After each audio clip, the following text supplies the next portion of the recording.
வணக்கம் மென்பெரிய யூடியூப் நண்பர்களே. நம்ம சேனலை சப்ஸ்கிரைப் பண்ணாத நண்பர்கள் சப்ஸ்கிரைப் பண்ணிக்கங்க. கூடவே பெல் ஐக்கானை கிளிக் பண்ணி வச்சுங்க. அப்போ தான் நம்ம போடக்கூடிய வீடியோ உடனுக்குடனே வந்து சேரும்.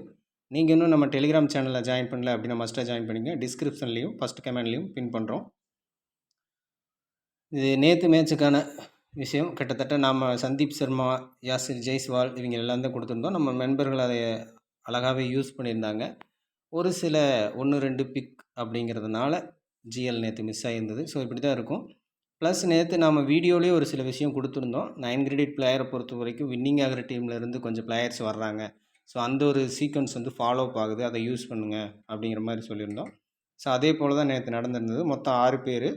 அதில் போல்ட்டு, சஹல், பட்லர் வின்னிங் ஆன டீமில் இருந்த 3 பேர் அப்படியே உள்ளே வந்திருந்தாங்க. லாஸ் ஆன டீமில் இருந்து வெளியே போயிருந்தாங்க. இது ஒரு சில மேட்சஸ் தொடர வாய்ப்பு இருக்கலாம், பிறகு மாறும். இப்போதைக்கு ஓரளவுக்கு அந்த அமைப்பில் உட்கார வாய்ப்பு இருக்கும். ஸோ அது வரைக்கும் கொஞ்சம் யூஸ் பண்ணிக்கலாம். கொஞ்சம் எளிமையாக இருக்கும். ஏன்னா நேற்று அந்த வகையில் பார்க்கும்போது டாப் பிளேயர்ஸ் அந்த டீமில் இருந்தாங்க. ஸோ இந்த பக்கமும் டாப் பிளேயர்ஸ் தான். போல்ட்டு, சகல், பட்லர் எல்லாருமே. ஒருவேளை எம்ஐ ஜெயிச்சிருந்தா கூட அங்கே சூரியகுமார், ரோஹித் சர்மா, பும்ரா இந்த பிளேயர்ஸ் உள்ள வர மாதிரி இருக்கும். இது ஒரு சில மேட்சஸ் தான் ஃபாலோவாக வாய்ப்பு இருக்குது. கொஞ்சம் அதை யூஸ் பண்ணிக்கலாம். ஸோ அது சரியாக யூஸ் பண்ணியிருந்தாங்க. பட் 1-2 பிக்குனால் மிஸ் ஆகிருக்கு ஜிஎல் அப்படிங்கிறது. ஓகே, ஸோ இப்படி இருக்கும். ஓரளவுக்கு யூஸ் பண்ணிக்கலாம். ஒரு நல்ல ரேங்க் வர்றதுக்கு வாய்ப்பை ஏற்படுத்திக்கலாம். ஓகே, வாங்க இன்றைக்கி வீடியோக்குள்ளே போகலாம். ஐபிஎல்லோட 39வது மேட்ச்சு சிஎஸ்கேக்கும் எல்எஸ்ஜிக்கு நடக்குது. சிதம்பரம் ஸ்டேடியம், சென்னை அப்படிங்கிறது நடக்குது. ஸோ இந்த பிச் ரிப்போர்ட்டை கொஞ்சம் பார்த்துக்குவோம்.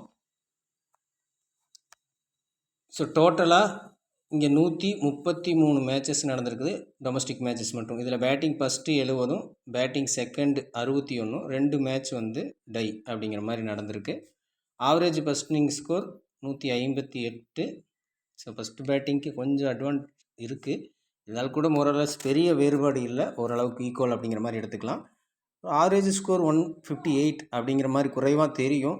பட் ரீசெண்ட் டைமில் கடந்த 2 வருஷமாக அப்படின்னு பார்த்தீங்கன்னா, லாஸ்ட் இயரும் சரி இந்த இயரும் சரி, சென்னையோட பேட்டிங் அப்ரோச் அப்படிங்கிறது பார்த்திங்கன்னா எல்லோரும் அடிக்கணும் அப்படிங்கிற மாதிரி அப்ரோச் பண்ணுறாங்க. அதனால் ஓரளவுக்கு ஸ்கோர் வந்துடுது. கொஞ்சம் அதிகபட்ச ஸ்கோர் வரவும் வாய்ப்பு இருக்குது. ஆனால் இதே எல்எஸ்ஜி பேட்டிங் பண்ணிச்சுன்னா அவங்களுடைய பேட்டிங் அப்ரோச்சு கொஞ்சம் நிதானமாக எடுத்துகிட்டு போகணும் அப்படிங்கிற மாதிரி இருக்குது. அதில் குயிக் ஃபயராக ஆடக்கூடிய ஒரு சில பிளேயர்ஸ் இருக்காங்க, பூரான், டிகாக்கு. ஸோ இவங்கெல்லாம் கொஞ்சம் குயிக் ஃபயராக ஹிட் பண்ணணும் அப்படின்னு பார்க்குறாங்க. அதை தவிர்த்த மற்ற பிளேயர்ஸ், இந்தியன் பிளேயர்ஸ் எல்லாம் பார்த்திங்கன்னா கொஞ்சம் ஸ்டடி பண்ண பார்க்குறாங்க. ஸோ அவங்க பேட் பண்ணும்போது ஓரளவுக்கு 160, 165 அப்படி அந்த ரேஞ்சுக்குள்ளே இருக்கிற வாய்ப்பு இருக்கும். ஆனால் சென்னை பேட் பண்ணும்போது அவங்க இதை புரிஞ்சுக்கிறாங்க. ஸோ அடித்தா மட்டும்தான் ஸ்கோர் வரும் அப்படிங்கிற மாதிரி எடுத்துக்கிறாங்க. ஸோ அந்த ஒரு வகை நம்ம யூஸ் பண்ணிக்கலாம். ஓகே, அடுத்தது ஸ்கோரிங் பேட்டர்ன் எப்படி இருந்திருக்கு அப்படின்னு பார்த்தோம்னா 150 பிலோவாக 51 டைமும், 169 150லேருந்து 69 வரைக்கும் 40 டைமும், 170லேருந்து 89 அந்த ரேஞ்சுக்குள்ளே 22 டைமும், 190 எபோவாக 20 முறையும் இருந்திருக்கு. சரிங்களா? ஸோ இப்போ இந்த ப்ராசஸை நீங்கள் பார்க்கும்போது மேக்ஸிமம் 150 to 180 அந்த ரேஞ்சுக்கு இருக்க அதிக வாய்ப்பு இருக்குது. ஸோ அது கொஞ்சம் எடுத்துக்கலாம். எந்த டீம் அப்படிங்கிறத பொறுத்து நீங்கள் சூஸ் பண்ணிக்கிறது பெட்டர் சாய்ஸ். ஓகேங்களா? ஓகே, இப்போ கிரெடிட்டை பேஸ் பண்ணி பர்சன்டேஜ் பேஸ் பண்ணி பார்த்துக்கலாம். லாஸ்ட்டு மேட்ச் அதுக்கு முன்னாடி மேட்சஸ் கணக்குகளில் தான் அந்த கிரெடிட் பேஸில் என்ன அமைப்பு இருக்கும் அப்படிங்கிறத நம்ம பார்க்க முடியும். ஸோ அதை தெளிவாக புரிஞ்சுக்குங்க. அதை வச்சு தான் நம்ம ப்ரெடிக்ட் பண்ண முடியும். ஸோ இப்போ 9 கிரெடிட்டை பொறுத்த வரைக்கும் கேஎல் ராகுல், சிவம் துபே, ருத்ராஜ் கெய்க்வாட். ஸோ இந்த 3 பேர் தான் இருக்காங்க, வேறு யாரும் இல்லை.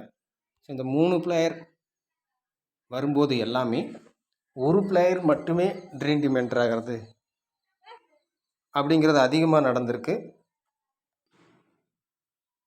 ஓகே, ஸோ மேக்ஸிமம் அந்த மாதிரி தான் நடந்திருக்கு இது வரைக்குமே. 9 கிரெடிட்டை பொறுத்த வரைக்கும் 3 பேர் இருக்கும்போது இந்த பாஸ்ட் மேட்சஸ் எல்லாமே செக் பண்ணி பாருங்கள். ஒரு பிளேயர் அப்படிங்கிறது தான் இன்னும் இருக்கும். ஸோ ரிஸ்க் எடுக்கிறீங்க அப்படின்னா ஒரே ஒரு பிளேயரை ட்ரை பண்ணி பாருங்கள். ஸோ அப்படி பண்ணும்போது 8.5 கிரெடிட்டில் உள்ள பிளேயர்ஸை கொஞ்சம் அதிகமாக ஃபிட் பண்ண ட்ரை பண்ணலாம். +8 இதுலையெல்லாம் இருக்கிற பிளேயர்ஸை கொஞ்சம் அதிகமாக எடுத்துக்கலாம். இல்லை இதில் உங்களுக்கு ஏதாவது டவுட் இருந்துச்சு அப்படிங்கிற மாதிரி இருந்தால் 2 பிளேயர் வரைக்கும் எடுக்கலாம். 3 பிளேயர் சேர்ந்து வர்றது மட்டும் கம்பல்சரி வாய்ப்பில்லை அப்படிங்கிறத நீங்கள் புரிஞ்சுக்கலாம். ஸோ 1 or 2 பிளேயர்ஸ் தான். ஸோ ரொம்ப ரிஸ்க் எடுக்கிறீங்கன்னா கன்ஃபார்ம் ஒரு பிளேயர் எடுத்துகிட்டு போங்க, பெஸ்ட்டாக இருக்கும். இந்த 3 பேருமே 75 எபோவில் இருக்கிறது ஒரு விஷயம். ஸோ இதில் கரெக்டான பிளேயரை நீங்கள் 2 பிளேயரை மிஸ் பண்ணும்போது நேற்று மேட்ச் எப்படி அமைஞ்சதோ அதே போல் அமைய ஒரு வாய்ப்பு இருக்குது. சரிங்களா? ஓகே, இந்த சென்னை மேட்சஸ் சில குழப்பங்களை கொடுக்கும். ஸோ அதனால தான் 2 பிளேயரும் ட்ரை பண்ணுங்கள் அப்படின்னு சொல்லி நான் சொல்கிறேன். ஏன்னா அந்த சென்னை மேட்ச்சில் தான் அந்த சீக்வன்ஸ் மாறுற விஷயங்களே நடக்குது. ஸோ அதையும் கொஞ்சம் பார்த்துக்குங்க. அடுத்து 8.5 கிரெடிட்டை பொறுத்த வரைக்கும்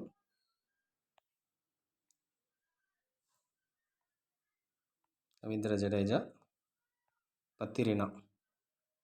ஸோ ஒரு 4 பிளேயர் இருக்காங்க. ஸோ நீங்கள் அங்கே ஒரு பிளேயர்னு எடுத்தீங்கன்னா இங்கே கண்டிப்பாக 2 or 3 பிளேயர்ஸ் வரைக்கும் 3 பிளேயர்ஸ் வரைக்கும் கூட ட்ரை பண்ணலாம், வாய்ப்பு இருக்கலாம். அல்லது அங்கே நீங்கள் 2 பிளேயர் எடுத்துட்டால் இங்கே 2 பிளேயர் தான் ஒரு பிளேயராக கூட மாறுறதுக்கு வாய்ப்பு இருக்கும். இந்த 2 இடம் மட்டும் மொத்தமாக இந்த 7 பிளேயர்கள் அப்படிங்கிற மாதிரி எடுத்துக்கணும். 9 கிரெடிட்டை செப்பரேட்டாக பார்க்க போகிறீங்க. அங்கே என்ன எடுக்க போகிறீங்க அப்படிங்கிறத பொறுத்து இங்கே நீங்கள் ஃபிட் பண்ண போகிறீங்க. ட்ராக்கை கொஞ்சம் பேஸ் பண்ணிக்கங்க. ட்ராக் எப்படி சப்போர்ட் பண்ணுது அப்படிங்கிறதையும் பேஸ் பண்ணிவிட்டு, ஸோ அதுக்கு தகுந்த மாதிரி பவுலிங் பேஸ் தான். அப்படின்னா இப்போ பத்திரினா ஸ்பின் ட்ராக்காக இருந்தாலும் பாஸ்ட் ட்ராக்காக இருந்தாலும் ஸ்லாக் ஓவர் அப்படிங்கிற ஒரு காரணத்தினால அதுவும் ஃபஸ்ட் இன்னிங்ஸ் பவுலிங்னா கண்டிப்பாக விக்கெட் எடுக்கிற மாதிரி வந்துடுறாரு. ஸோ அதை பார்த்துக்கணும். பட் ரீசெண்ட் பர்ஃபார்மன்ஸையும் செக் பண்ணிவிட்டு இன்றைக்கி மேட்ச்சுக்கு வாய்ப்பு இருக்குமா அப்படிங்கிறதையும் யோசித்து பிக் பண்ணிங்க அப்படின்னா பெட்டர் ரிசல்ட் கிடைக்க வாய்ப்பு இருக்கும். ஓகே, அடுத்தது லோ கிரெடிட் பிளேயர்ஸ் அப்படிங்கிறத பார்த்துக்கலாம். 6.5 அப்படிங்கிறதுல 3 பிளேயர் தான். இப்போ ஸ்ட்ராங்கஸ்ட் அந்த மாதிரி விஷயங்கள் எல்லாம் யோசித்து பார்த்தோம் அப்படின்னா 7 கிரெடிட் வரைக்கும் சேர்த்தி எடுத்துக்கிறது பெட்டர். 6.5 பொறுத்த வரைக்கும் அதுக்கு கீழே அப்படி இருக்கிற பிளேயர்ஸ் ஸோ எவ்வளோ பேர் வர வாய்ப்பு இருக்கும், லாஸ்ட் மேட்ச் என்ன நடந்துச்சு அப்படிங்கிற விஷயத்தையும் ரெண்டையும் சேர்த்து பார்க்கலாம். மோசின் கான், ஆயுஷ் பதோனி, ரிஸ்வி 3 பிளேயர் மட்டும்தான் இருக்காங்க. லாஸ்ட் மேட்ச் என்ன நடந்துச்சு அப்படின்னு பார்த்தீங்கன்னா 6.5 ஒரே ஒரு பிளேயர் தான் இருந்தார், வரலை. 7 வந்து 3 பிளேயர் இருந்தாங்க, 2 பேர் வந்துட்டாங்க. அப்போ மொத்தம் 4 பிளேயர் அப்படிங்கிற இடத்துல 2 பிளேயர் அப்படிங்கிறது வந்திருக்கு. ஓகேவாக தான் இருக்கும், ஓகேவாக தான் வந்திருக்காங்க. ஸோ அப்படி நீங்கள் எடுத்தீங்க அப்படின்னா 7 கிரெடிட் பிளேயர்ஸ் ரொம்ப 2-3 பிளேயர்ஸ் அப்படின்னு இருக்கும்போது அடுத்த கேட்டகரி பிளேயர்ஸையும் எடுத்துக்கிறது பெட்டரான ஆப்ஷன். தீபக் கூடா, mat Henry, Tushar Deshpande. So மொத்தம் இந்த 6 பிளேயர் அப்படிங்கிற மாதிரி கணக்கு வந்துடுறாங்க. ஸோ இதில் ஒரு 2 பிளேயர் வரைக்கும் உள்ளே வர வாய்ப்பு இருக்கலாம். ஸோ இந்த இதில் ஸோ மோஸ்ட்டு பவுலிங் கேட்டகரியில் ஒரு பிளேயர், பேட்டிங் கேட்டகரியில் ஒரு பிளேயர் அப்படிங்கிறத நாம் பிரிப்போம். பட் ரீசெண்ட் மேட்சஸ் எல்லாமே பார்த்தீங்கன்னா ஒருவேளை பவுலிங்க்கு ஃபேவராக போகுது அப்படின்னா பவுலிங்லேருந்தே 2 பிளேயர் வந்துடுறது, இந்த விஷயம் தொடர்ச்சியாக நடக்குது. ஸோ அதனால் 2 பிளேயர் அப்படிங்கிறது மட்டும் மைண்டில் செட் பண்ணிக்கங்க. பேட்டிங்லேயா பவுலிங்லேயா தனித்தனியாக பிரிக்க வேணாம், சரிங்களா? ஸோ இங்கே யூஸ் பண்ணலாம் பட்டோனி, ரிஸ்வி இவங்களை எல்லாத்தையும். பட் எக்ஸைட்டாக நடக்குதுன்னு கேட்டால் அது மட்டும் மிஸ் ஆகுது. ஸோ அதனால் இந்த வீடியோவில் அந்த விஷயத்தை சேர்த்துருக்கோம். ஒரு 2 பிளேயர் அப்படிங்கிற மாதிரி எடுக்கணும். எந்த இடத்துல வேணாலும் நீங்கள் சூஸ் பண்ணிக்கலாம். ஓகே, இப்போ பர்சன்டேஜ் பேஸ் பண்ணி பார்த்துக்கலாம். 75 எபோவ் அப்படிங்கிற இடத்துல ஸோ இந்த மார்க்கஸ் ஸ்டோனிஸ் இவங்கெல்லாம் ஒரு கிரிட்டிக்கலான இடத்துல இருக்காங்க. மேபி இவங்கெல்லாம் 75 எபோவுக்கு மேலே வர்றதுக்கான வாய்ப்பு இருக்கும். பூரான், குயிடிகே இவங்க எல்லாமே. ஸோ இது ஆன் டைமில் தான் நீங்கள் செக் பண்ணிக்கணும். செக் பண்ணிவிட்டு ஒரு 2 பிளேயர் உள்ளே வந்துட்டாங்க அப்படிங்கிற மாதிரி இருந்தால் அதுக்கு தகுந்த மாதிரி கொஞ்சம் மாற்றி ஃபிட் பண்ணிக்கிறது பெட்டர் ரிசல்ட் தரும். இப்போ இந்த பர்சன்டேஜ் கூட சில நேரத்தில் லாஸ்ட் மேட்ச் பார்த்தீங்க அப்படின்னா லாஸ்ட் மேட்ச் ஏன்னா எக்ஸைட்டாக இதுவே சொல்லிகிட்ருக்கோம், இதுவே வருதா அப்படின்னு கேட்டால் இல்லை. என்ன நடந்திருந்தது அப்படின்னா அதிகமான பிளேயர் இருந்த எம்ஐயில் யாருமே வரலை. ஒரே ஒரு இங்கே 2 பேர் ரியான் பராக், சஞ்சு சாம்சன் தான் 75க்கு மேலே இருந்தாங்க. சஞ்சு மட்டும் ஒரே ஒரு பிளேயர் தான் 75 எபோவுக்கு மேலே நேற்று மேட்சஸில் வந்திருந்தது. ஸோ இந்த விஷயம் அதிகமாக நடக்குது.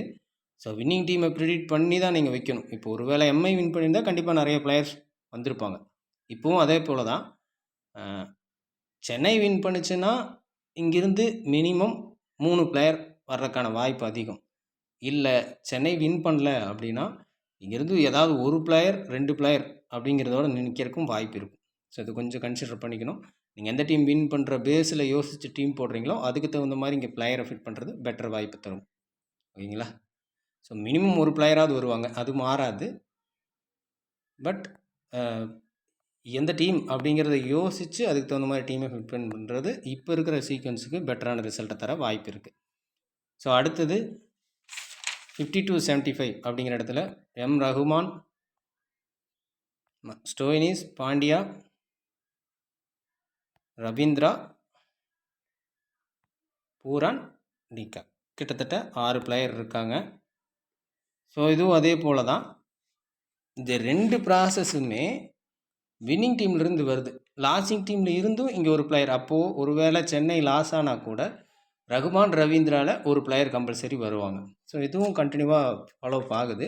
இங்கே ஜெயிக்கிற டீமில் பிளேயர்ஸ் அதிகமாக எடுக்கிறதும், தோக்கிற டீமில் மினிமம் ஒரு பிளேயராக 2 பிளேயர் இருக்கிறனால ஒரு பிளேயர் அப்படிங்கிற மாதிரி எடுத்துக்கலாம். சரிங்களா? ஸோ இந்த இடத்தையும் பார்த்துக்குங்க. ஸோ அடுத்த 2மே பர்சன்டேஜில் சேஞ்ச் ஆக வாய்ப்பு இருக்குது. அதனால் 25-50 அப்படிங்கிற இடத்த பார்க்கல. பட் ஆனால் குறைவாக இருக்கிற இடத்த பார்க்கலாம். ஸோ 0-25 அப்படின்னு இருக்கிற இடத்துல பட்டோனி, தீபக் கூடா, ரிஸ்வி, தேஷ்பாண்டே, தீபக் சஹர், மேட் ஹென்ரி. ஓகே, நம்ம இது மட்டும் எடுத்திருக்கோம். 25-50 மட்டும் பார்க்கல. நீங்கள் அதை பார்த்துக்குங்க. ஆன் டைமில் சின்ன சின்ன சேஞ்சஸ் இருக்கும், அதையும் வச்சு ட்ரை பண்ணிக்கோங்க. இங்கே மினிமம் 2லிருந்து 3 பிளேயர் வரைக்கும் வாய்ப்பு இருக்கலாம். ஸோ இப்போ இது பார்த்தீங்கன்னா கிரெடிட் பேஸ் அமைப்பில் பார்க்கும்போதும் இதே 3 பிளேயர் தான் பேட்டிங் கேட்டகரியில் இருந்தாங்க. கூடா, பதோனி, ரிஸ்வி. ஸோ 7 கிரெடிட் பிலோவில் நம்ம பார்த்தோம். ஸோ அப்போது ஒரு பிளேயர் வர வாய்ப்பு இருக்கலாம். ஸோ அந்த அமைப்பில் பார்க்கும்போது இடம் கூட மாறலாம் அப்படிங்கிற மாதிரி தான் இருந்துச்சு. பட் அந்த அமைப்பும் இந்த அமைப்பும் சேர்ந்து வருது. ஸோ அதனால் ஒரு பிளேயர் கம்பல்சரி வாய்ப்பு இருக்கலாம் பேட்டிங் கேட்டகரியை பொறுத்த வரைக்கும். பவுலிங் கேட்டகரி பொறுத்த வரைக்கும் 1 or 2 அப்படிங்கிற மாதிரி எடுத்துக்கலாம். சரிங்களா? இதுலேயும் தேஷ்பாண்டேவும் மேட் ஹென்ரியும் அந்த அமைப்பில் இருந்த பிளேயர் தான். இதில் தீபக் சஹர் மட்டும்தான் வேற ஒரு கிரெடிட்லேருந்து உள்ளே வந்திருக்காரு. ஸோ அப்போ பார்த்துக்குங்க. இப்போ ஹென்ரி, தேஷ்பாண்டே இல்லை ஏதாவது ஒரு பிளேயருக்கு இன்றைக்கி வாய்ப்பு இருக்கலாம் மேபி. ஸோ இது மாதிரி தான் ப்ரிடிஷன் நம்ம எடுப்போம். சில நேரங்களில் ஒரு சில தவறுகள் நடக்கும். ஸோ பிளேயர் ஆன் டைமில் மாறுறது, இந்த விஷயங்கள் எல்லாம். பட் மோஸ்ட்லி இது கரெக்டாக இருக்க வாய்ப்பு இருக்குது. ஸோ அதை யூஸ் பண்ணிக்கோங்க. ஸோ அடுத்து கேப்டன் விசி எங்கே இருக்குது, ஸோ என்ன மாதிரி போகலாம் அப்படின்னு சொல்லி பார்த்தா கேஎல் ராகுல் டாப் கேப்டனாகவும், ஸோ இதுவுமே ஆன் டைமில் ஏதாவது சின்ன மாற்றங்கள் ஏற்படலாம், செக் பண்ணிக்கங்க.